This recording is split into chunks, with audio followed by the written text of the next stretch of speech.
Okay, hey folks, we're getting into this new module on equilibrium. This will be our last module in our thermodynamics section.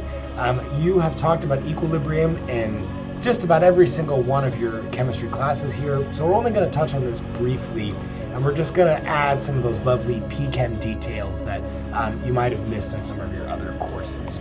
So this first learn and go will be very short. So we're going to talk about this quantity called the extent of reaction, which is the Greek letter Z, and how it relates to the stoichiometric coefficient nu. Okay, so here we have this mathematical relationship right here. This is a P-chemist's definition of a chemical reaction.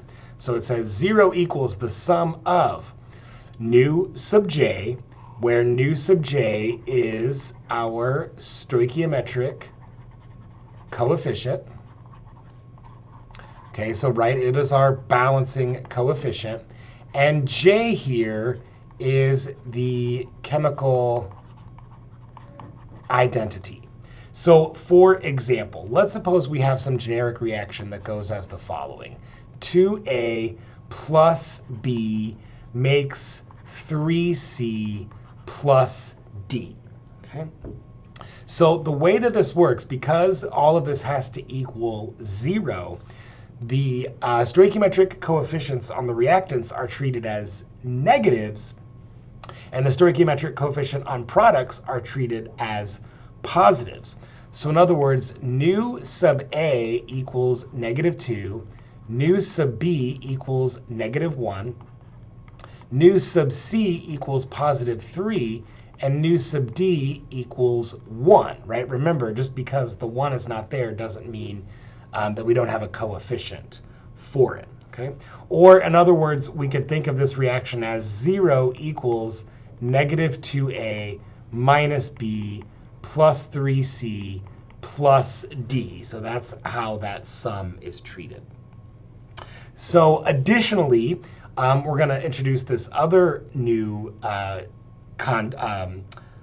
amount, I blanked out there for a minute, called the extent of reaction Z. So that is the Greek letter, and it's pronounced Z, Xi. So now if we think about this simple equilibrium between an A and a B, first of all, we can identify that the stoichiometric coefficient of A is -1, and the stoichiometric coefficient of B is +1. And in previous discussions, we've talked about the changing amounts of A as dNA, and the changing amounts of B as dNB. Well, now we can see that these are going to be related to this extent of reaction in the following way. So that's going to be -dZ. And the change in number of moles of B, we can just say is +dZ. Okay. So, and with this simple reaction, that looks pretty obvious that the amount of A that changes is equal and opposite to the amount of B that changes. But we have to remember, in equilibrium, it's not necessarily a given that all of it will react.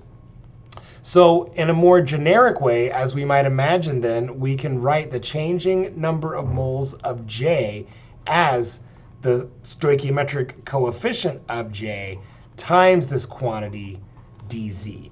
And so that's where we get the negative for A, because the stoichiometric coefficient was -1, and the positive for B, because the stoichiometric coefficient was +1. Okay, that's it for this simple setup. We're going to now rely on this quantity nu as our stoichiometric coefficient, and this quantity Z as how much of the stuff actually reacts. Okay, I'll see you in the next video.